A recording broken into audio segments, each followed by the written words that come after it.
Oh, what are you doing here, my dearest darling?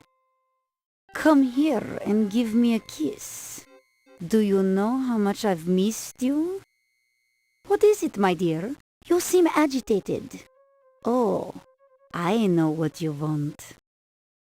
I know, but I can't give it to you. Not here, not now. You hear what sounds like a muffled groan. Easy, easy, my love. All things come to those who wait.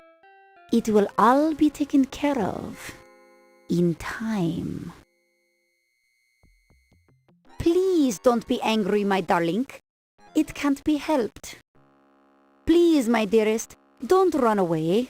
Soon, I promise, soon. That's my darling. That's my dear one. We'll go back to my office soon, and I'll give you what you want.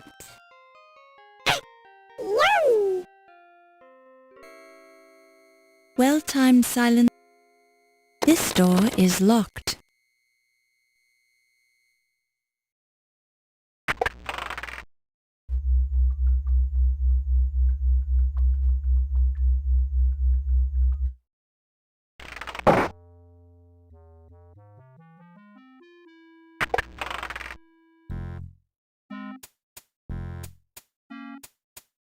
It's too far away for you to get a good look at it, but it's definitely cheese, and it definitely stinks.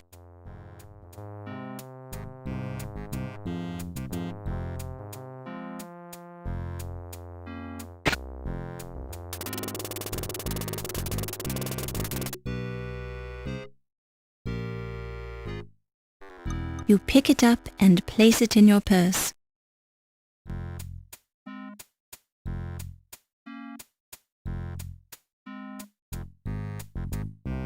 The intercom crackles and you hear, Wolfie, it's Olympia. If you can hear me, meet me in the armor room at 2 o'clock. You promised to show me your private scars, remember? See you there, Wolfcakes.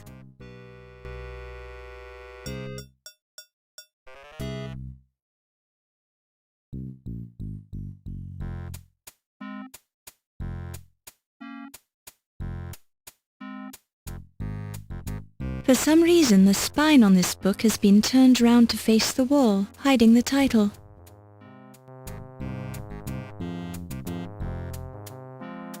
This book is a collection of poetry by Lord Byron. Apparently Heimlich had it turned on the bookshelf so that the spine with the title faced the wall. Perhaps he was embarrassed to have a poetry book on his shelf? The poetry book falls open to a poem, She Walks in Beauty, written by Lord Byron. The page is marked by a black garter with a note pinned to it.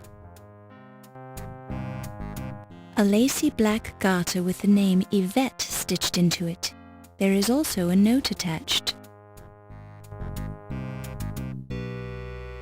The note attached to the garter reads, "You can have the other garter and much more if you meet me at 3 a.m. in the preservation lab." The handwriting is female. You pick it up and place it in your purse.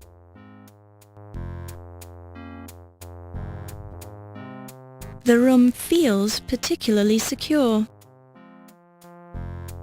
What a suspicious looking button. I wonder what it does.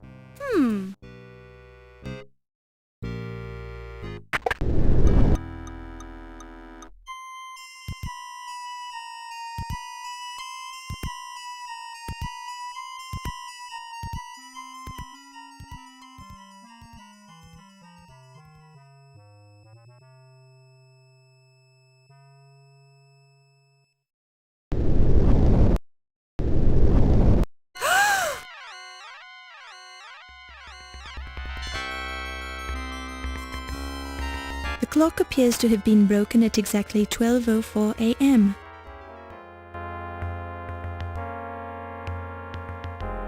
The letters C and P are carefully written in blood on the desk, as if they were put there by the dying President Carrington. The fingernails hold no clues, but the right index finger has blood on the end of it, although there are no cuts evident on the hand. There's blood on the porcupine quills. From their position in his body, you infer that the blood belongs to Dr. Carrington. Carrington drooled a bit when he died, and his hair could have used a good wash to get all the grease out of it. Rigor mortis has not yet begun to set in, allowing the head to move slightly on the neck when you poke at it.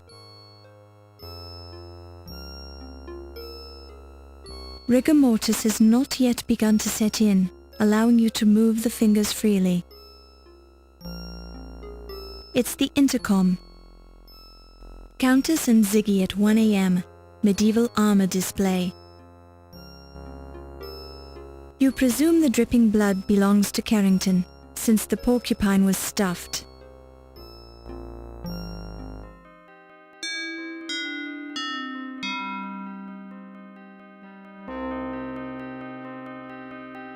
A large format illustrated version of Crime and Punishment by Dostoevsky.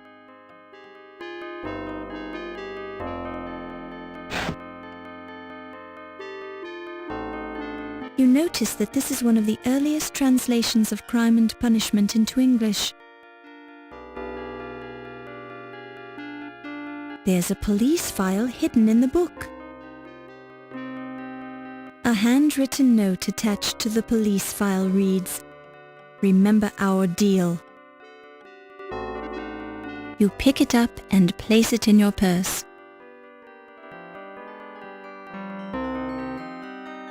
The file feels somewhat slimy. You read a police report on the criminal career of one Watney Little, conman extraordinaire. The file contains an amazing list of offences, mostly fraud, conspiracy to commit fraud, and various degrees of larceny. Glancing at the top of the page, you noticed that the investigations were conducted by Scotland Yard. You also notice that the last entry describes Little's recent escape from Dartmoor prison. Clipped to the outside of the folder is a small handwritten note that reads simply, "Remember our deal." Apparently this file was provided in exchange for somebody's silence or service.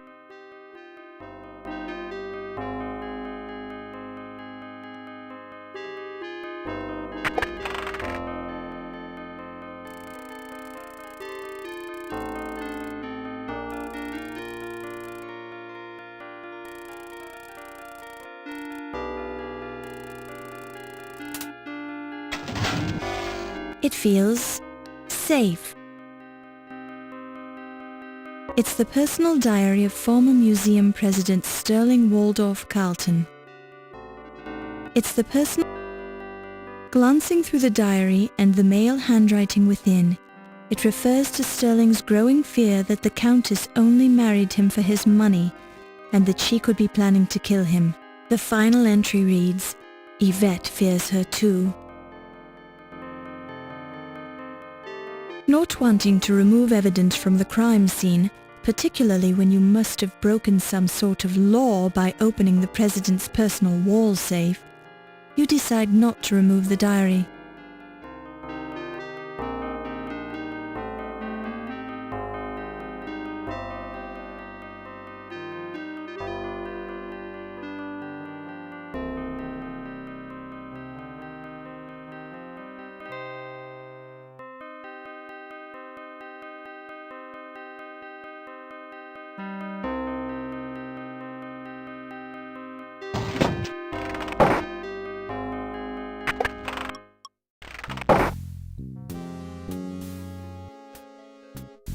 The red stain on the paper cutter blade could be red ink or blood. Perhaps the last person to use it had an accident? A paper cutter with a red blade.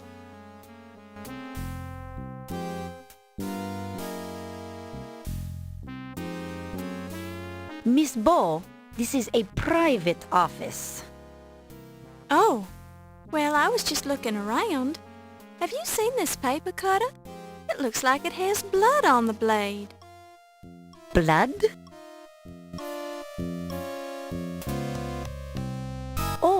That's not blood. You got me all excited. It's probably just red ink. But if you're worried about Yvette, I just saw her on the way down to Ernie's office in the basement. She goes down there a lot for some reason. Maybe she's fond of Ernie? Yvette is very fond of everyone, my dear. Now, if you'll excuse me, I have some business to attend to.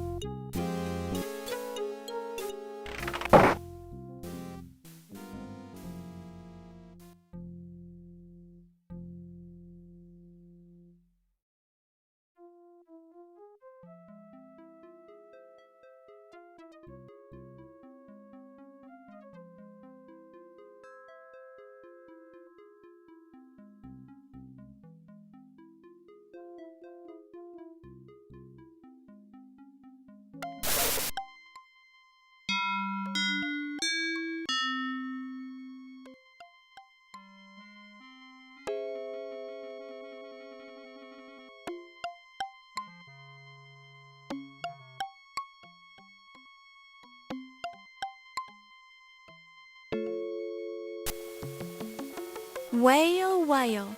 Good evening, Countess. What are you doing here? I just happened to be hiding behind the tapestry. You're lying. How could you tell? Nobody just happens to hide behind a museum tapestry. And nobody just walks around inside a museum late at night with paintings under their arms. Paintings?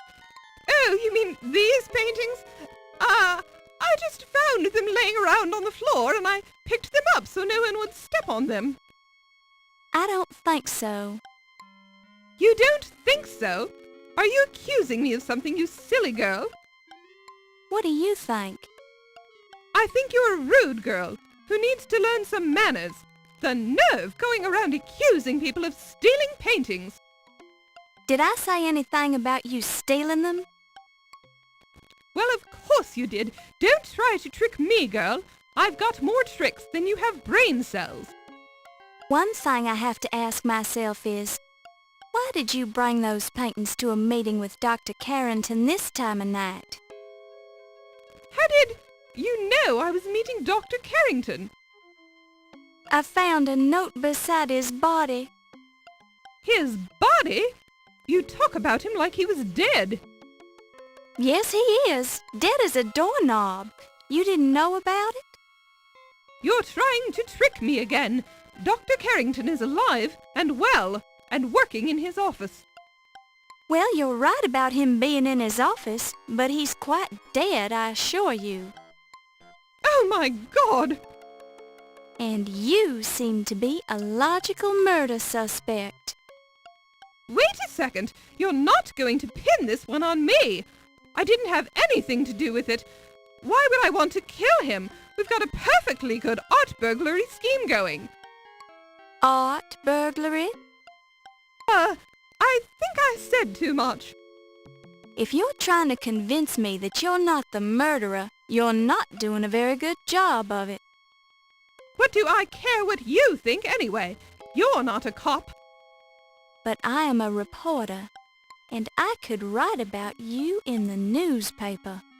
Of course, your reputation would be ruined, and the police would get very interested in you. But you're tough, so I'm sure you could handle it. Look, it was just a little deal I worked out with Dr. Carrington. An art forger duplicates the paintings on the wall of the gallery. Then we hang them up in place of the real ones, which we sell to private collectors. Didn't you think someone would catch on after a while? Are you kidding? That's the beauty of the plan. When we had replaced all the paintings, we were going to slash them and make it look like someone vandalized the real paintings. No one would ever think we'd go to the trouble of forging paintings just to destroy them. And Carrington is here to see that no one gets too nosy. You mean he was here? I swear I didn't have anything to do with his death. He was my cash cow. I brought him over from Europe just for this reason. Now that's it. I'm not saying any more about it.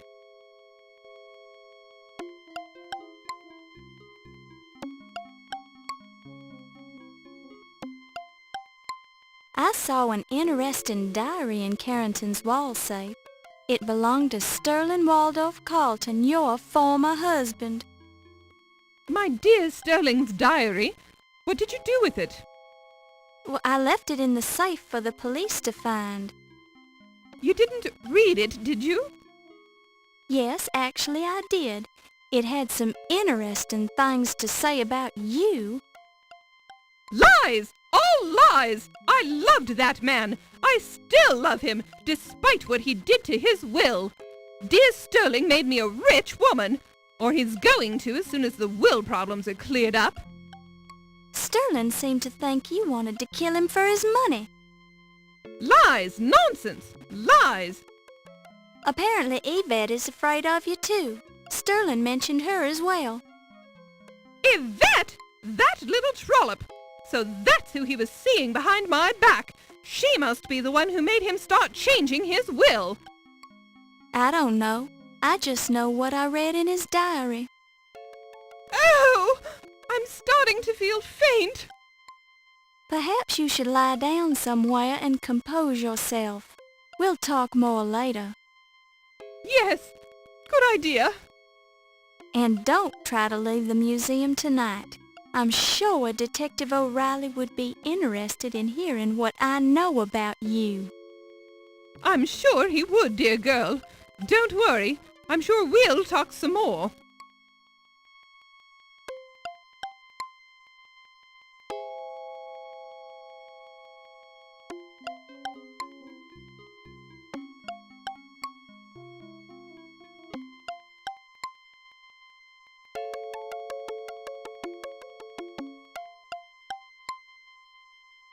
I don't feel like talking about that now.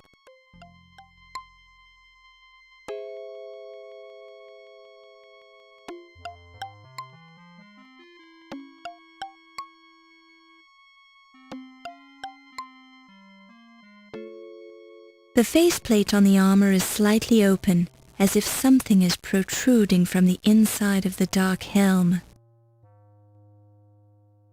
Your close scrutiny reveals that there is indeed a body within the cramped confines of the suit of armor.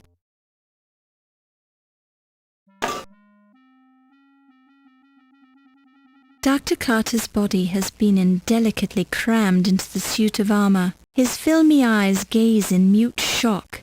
His head is bent at an unlikely angle, and the skin is puckered where the helmet's edges bite into the expanding flesh. It's Dr. Pippin Carter, famous dead archaeologist. Dr. Carter's skin is cold and disgusting to the touch. He definitely gives the appearance of being dead.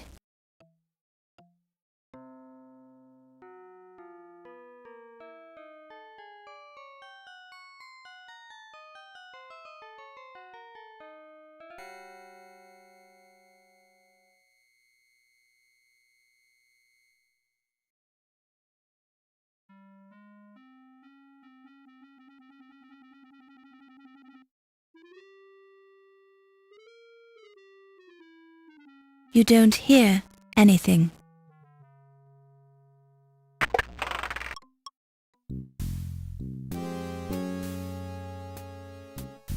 You hear nothing of interest.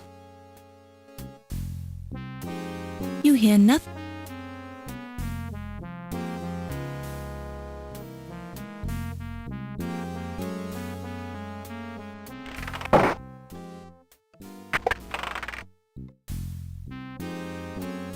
You hear nothing of interest.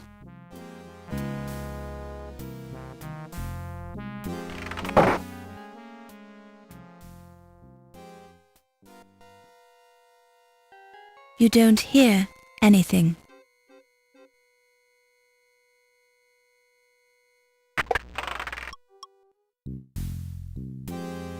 Everything on the desk is neatly organized. The edges of the desk are shiny, as if someone leans on them a lot.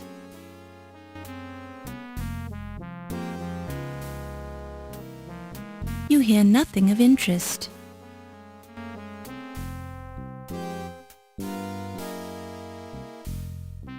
There's a homey old Norwegian phrase stitched into this needlepoint. An axe in the hand is worth two in the bush. Words to live by. A paper cutter with a red blade. You hear nothing of interest.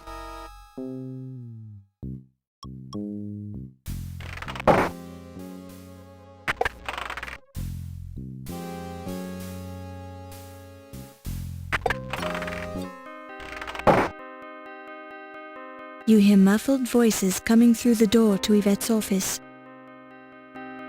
Oh, Dr. Smith, I appreciate your help so much.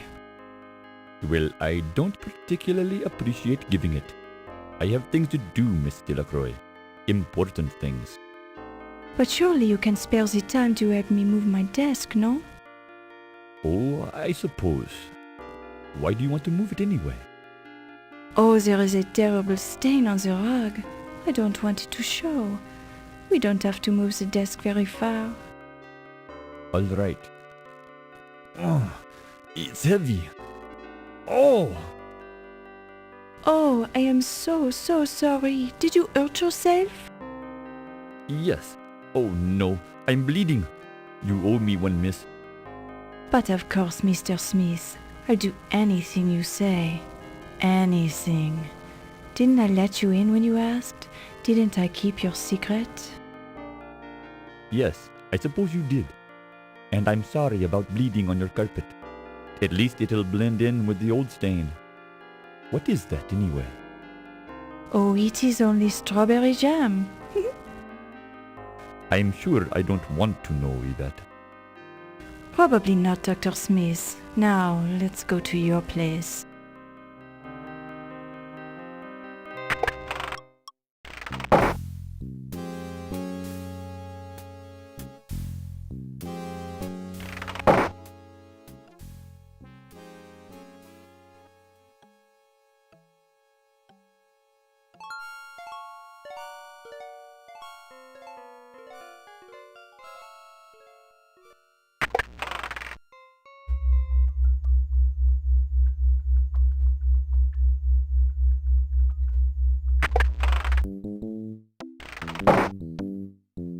The intercom crackles and you hear, Ernie, it's Olympia. The release valve in number 13 seems to be jammed. Take a look at it when you have a chance.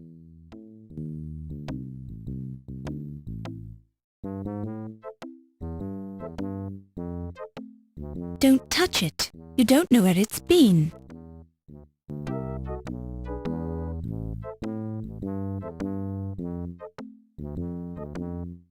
This curious device is a lasso at the end of a pole used for the humane capture of snakes in the wild, or wild snakes, or something like that.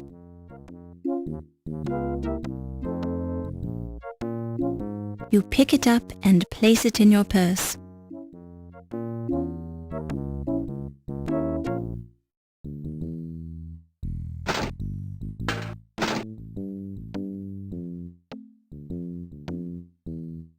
You pick it up and place it in your purse.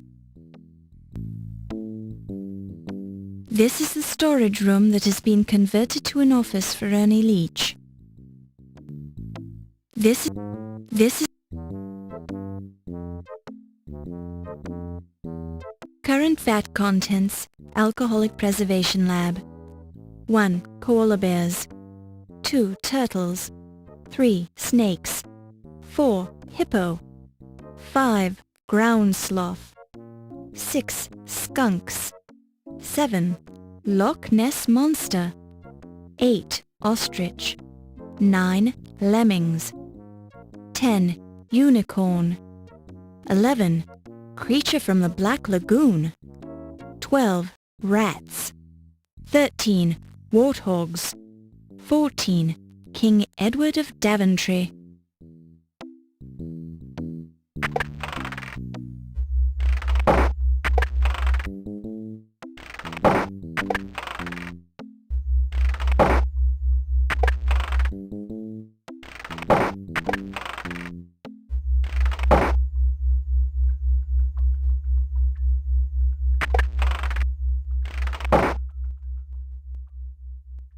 It's a sack of plaster, sometimes used for making molds.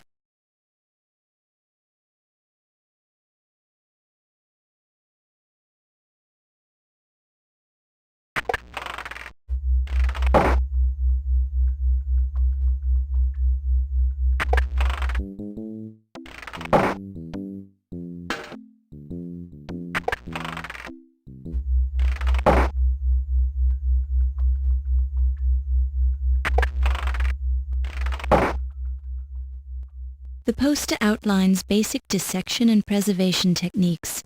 You scan it quickly, just in case you decide to make a change in your career.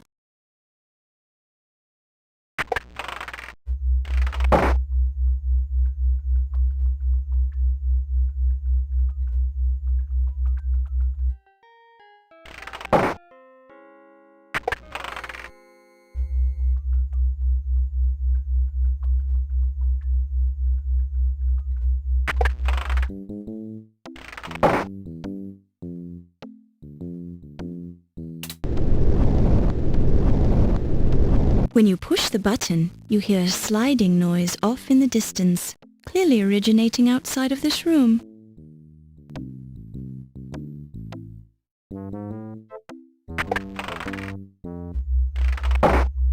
You straighten out your dress.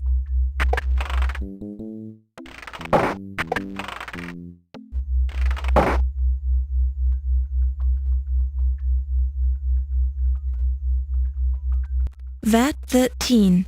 Indistinct shapes are floating in the murky liquid.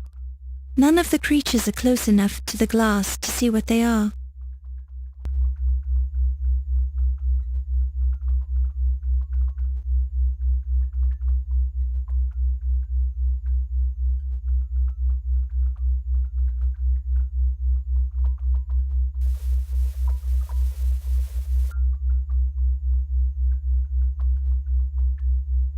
Could it be?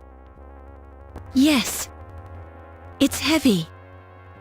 It's shiny. It's real gold. It's got a sharp point at one end. It's the Dagger of Amon Ra.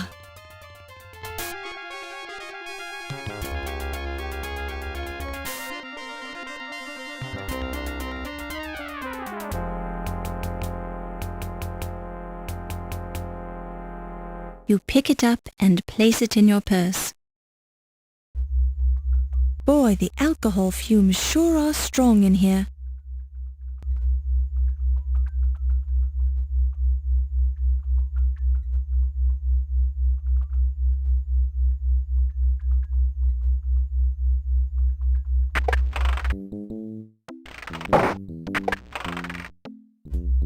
Fräulein Ball, this laboratory is dangerous and verboten to the public. You will leave now!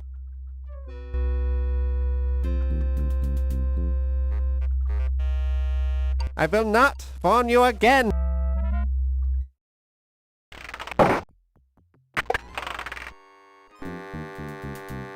Fräulein Ball.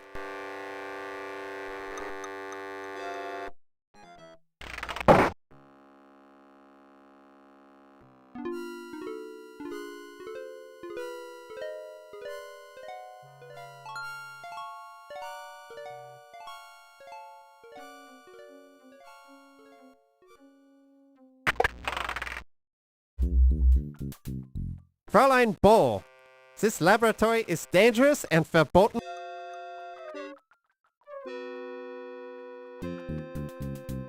I will not.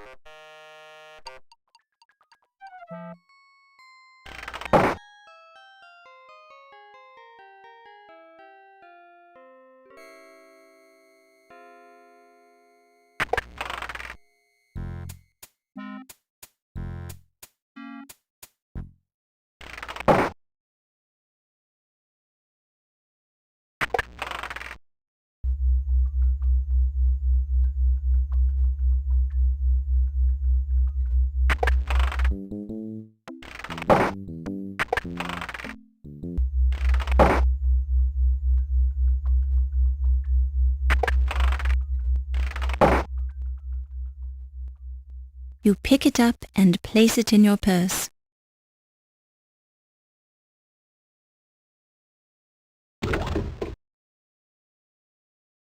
A slab of meat which smells ripe, veins of rancid fat forming abscesses that ooze copious amounts of pus run through the decomposed cut of beef.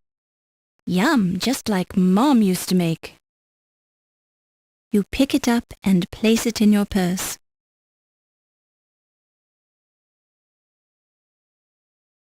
The trunk has a name tag identifying it as part of Carrington's personal luggage.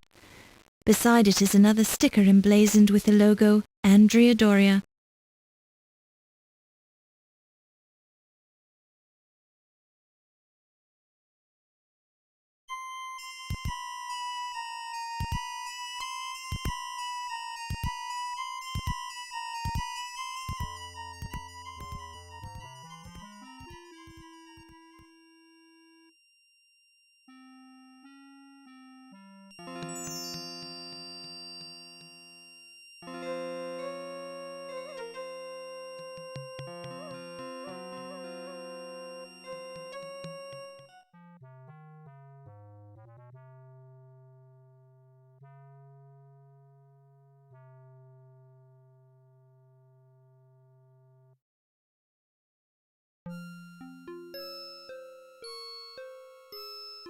While this is an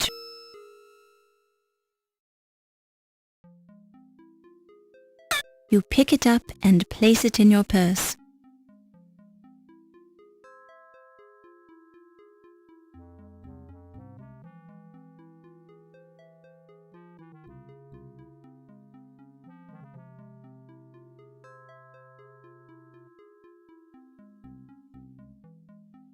A typical light-hearted painting by anonymous Bosch called A Heartwarming Story, depicting dead humans being tormented by skeletons and demons in hell.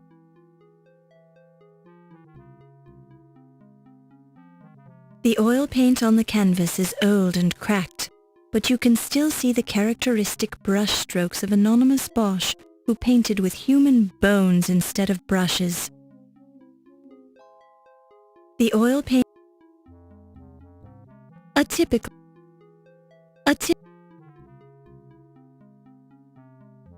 One of the skeletons in the Bosch painting appears to be holding an object that glints in the light.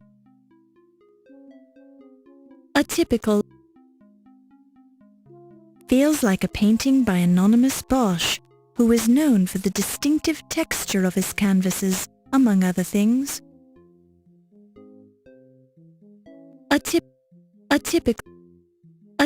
One of the skeletons.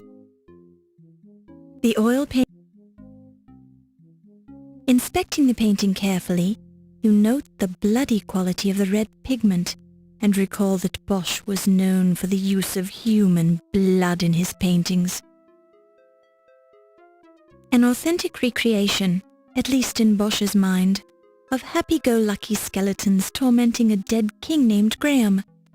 They appear to have stolen a key from the king, which one of them is placing in their treasure barrel. Inspecting this skeleton key is inscribed with eerily articulated markings, the weird orthography of a long-dead tongue.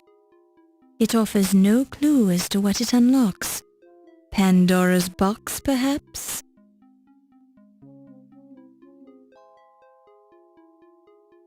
With careful use of the wire cutters, you manage to remove the skeleton key without damaging the Bosch painting.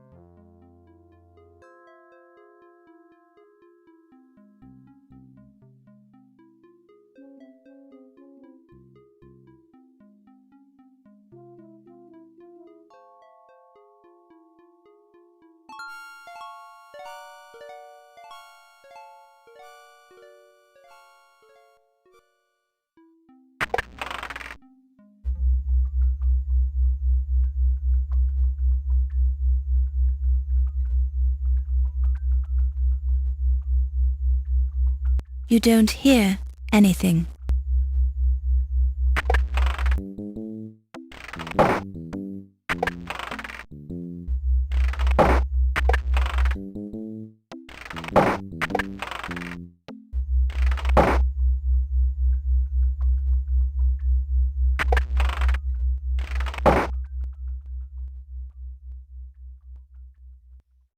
There's an old cabinet on the wall, decorated only by a few cobwebs and a layer of dust.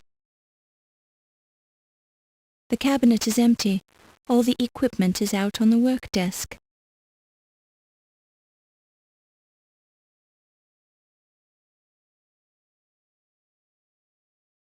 An empty canister stands in the corner, offering no clue as to what it once contained.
This trunk is locked.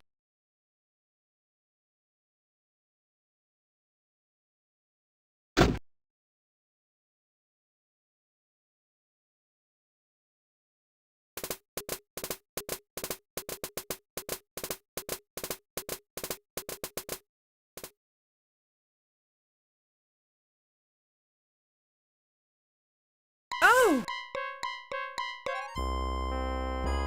A skeleton lies in the trunk, its bones picked clean by the domestic beetles. They've efficiently removed every last shred of flesh, making the skeleton nearly impossible to identify.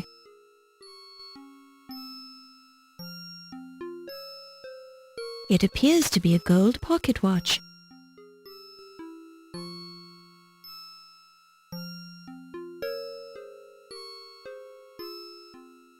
It appears to be a gold pocket watch. It appears... A close look reveals an inscription on the watch. To Dr. Archibald Carrington III for your years of dedicated service, many thanks from your staff at the British Museum. A close look reveals... You pick it up and place it in your purse.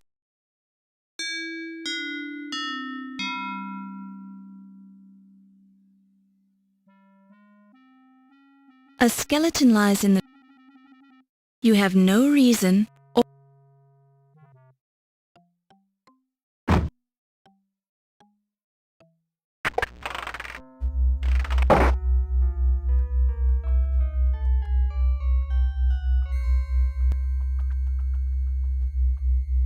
You don't hear anything. You don't...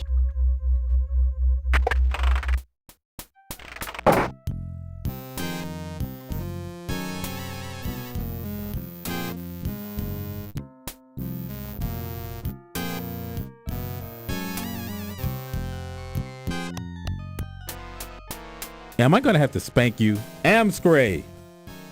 Maybe she's wanting to join us, yes?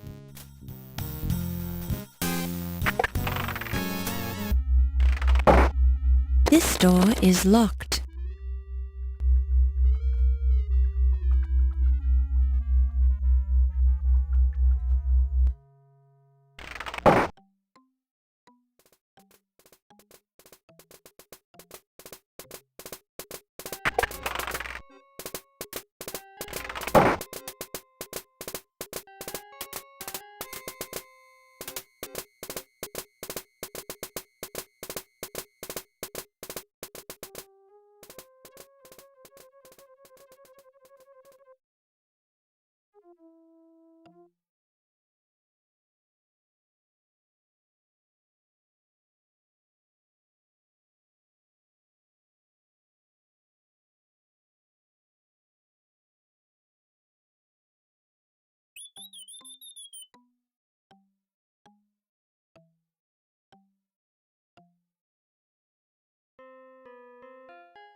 This door is locked.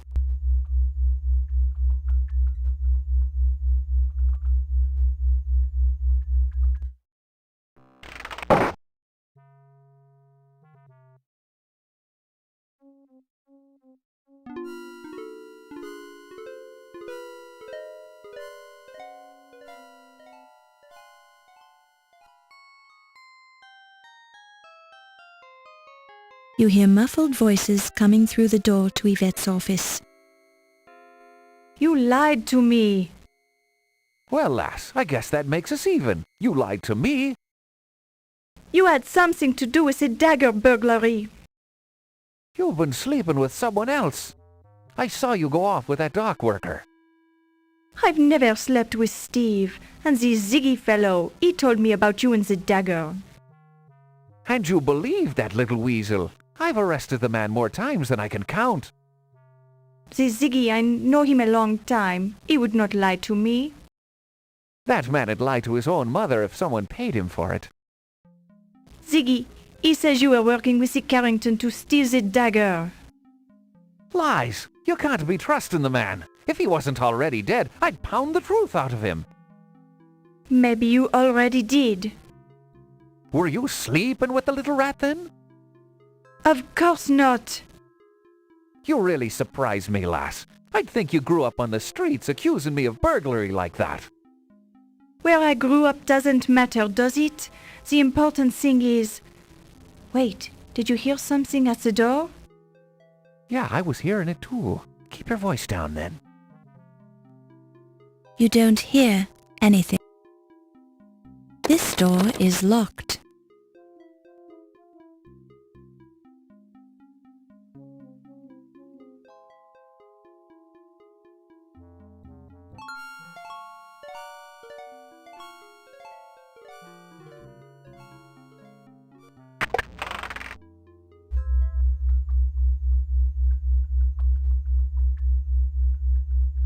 This door is locked.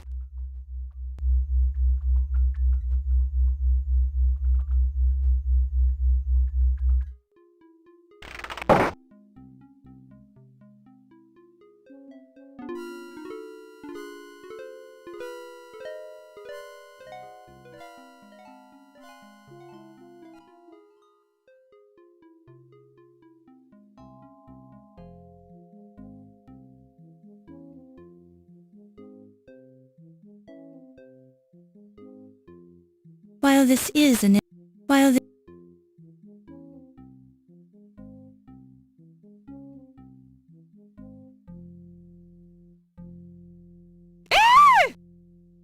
I beg your pardon, Countess?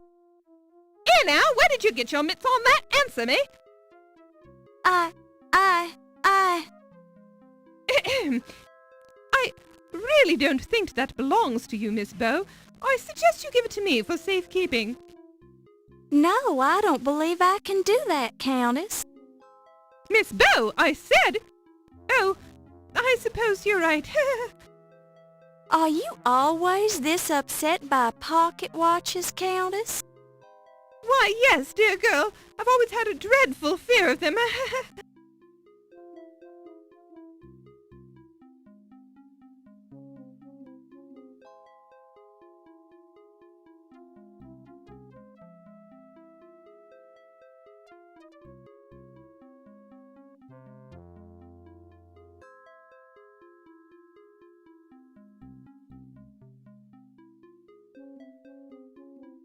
A valuable gold pocket watch.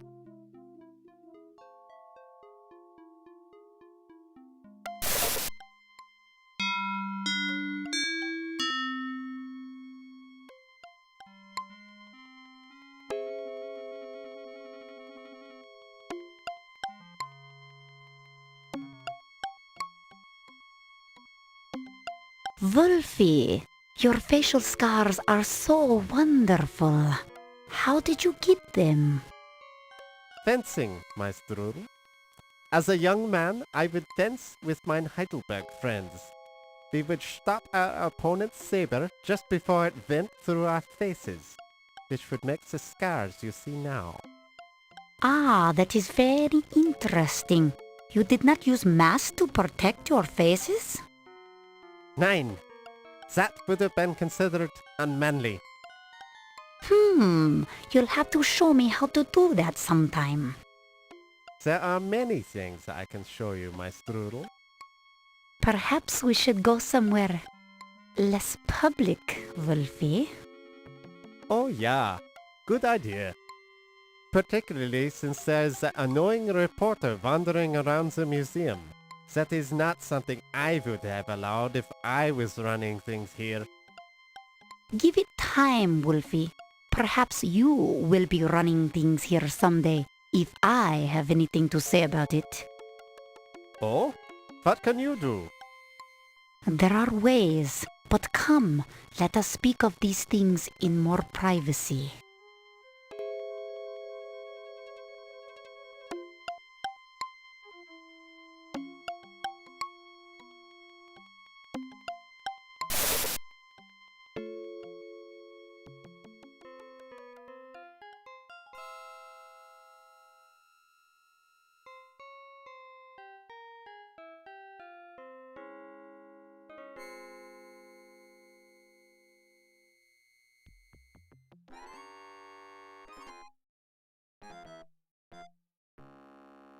What a lovely pocket watch.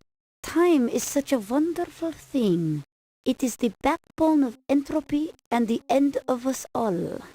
That is, if we even live that long. Does the watch look familiar to you? Oh, my, yes. Watches such as those are quite popular these days. I have seen many men carrying them. But have you noticed anyone in particular carrying this watch, Dr. Miklos?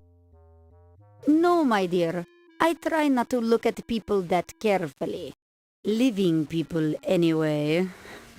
Do you notice anything unusual about this watch? Well, it isn't working. Perhaps it just needs to be wound. Or perhaps it has simply worn out, reached the end of its functional existence, as we all must do someday.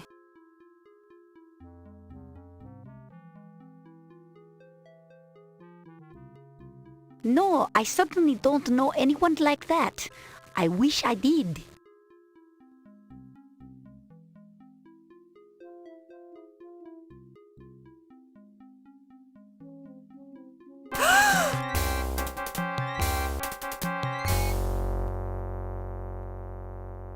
Ernie's head lolls back limply. Ernie's pants appear to be clinging somewhat to his legs. You examine Ernie's head carefully, searching for contusions, bruises, or other evidence of foul play. You see little, but you do notice a faint odor, not immediately identifiable. The hairs are bristled and clearly animal in origin, with a faint smell of alcohol. You pick it up and place it in your purse. Ernie's head is slightly resistant to your efforts. Rigor mortis has apparently begun to set in. Ernie's shirt feels cold and moist. You press on one of Ernie's shoes and see a bit of moisture oozing from the dark, spongy leather. As soon as you remove your finger, the moisture immediately seeps back into the leather. The pants feel dank and wet, but the moisture evaporates quickly from your fingers. That's not the sort of thing you want to examine too closely. Despite your closest examination, you find nothing unusual about Ernie's outstretched right arm. A minute inspection of Ernie's left arm reveals nothing suspicious. You examine Ernie's head carefully, searching for You look closely at Ernie's eyes, but find little except a few broken blood vessels. You gingerly place your fingers into Ernie's mouth. Cold and clammy hardly begins to describe the feeling, There's a sickening squishing sound as you probe the moist tissues. You consider doing the traditional thing and closing Ernie's eyes, but decide that perhaps it's better not to tamper with his body, which, though this may seem cold, is evidence of murder. The heavy twilled fabric of the suspenders is rough and stretched taut over Ernie's unmoving chest. The fabric also feels slightly moist. Ernie's shirt feels cold. Ernie's right arm is stiffening in its outstretched position. The pants feel dank. The hairs are bristled and clearly animal in origin. They also have the faint smell of alcohol.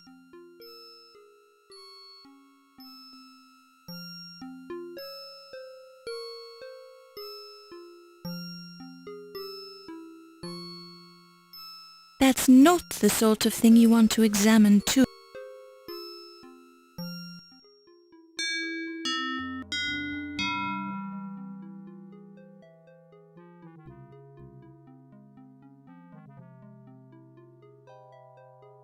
It's unfortunate that Ernie died, but his body is nicely displayed on that mastodon, don't you think? Makes quite a nice exhibit, actually.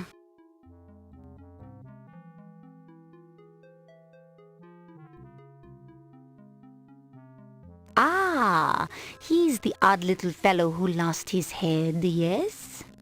He must have been very unlucky to have been walking under that pterodactyl at the moment it broke loose from its mounting on the ceiling. Imagine being the only human ever to die from a pterodactyl bite. Questions.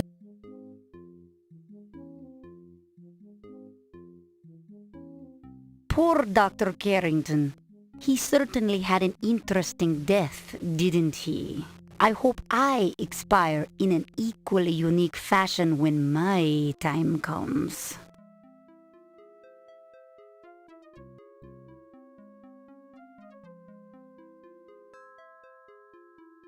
Ach, you are smelling like the brewery, mein Capitan. Either you've been drinking or you've been eating too many of those grapes.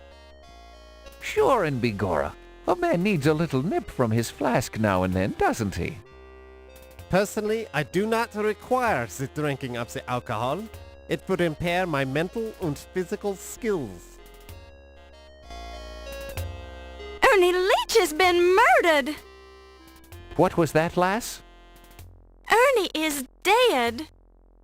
So, you've finally come to us to confess, is that it? Confess? No! I'm reporting a murder!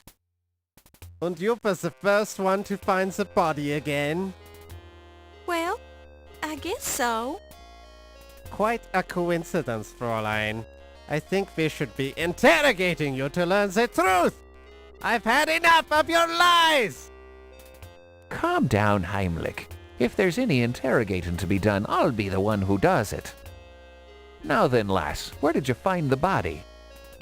The mastodon room. He's hanging from some mastodon tusks. Ach, he's probably just sleeping on the job. No, I'm sure he's dead. Well, I'll go take a look at him then. If I need to talk to you, I'll find you later.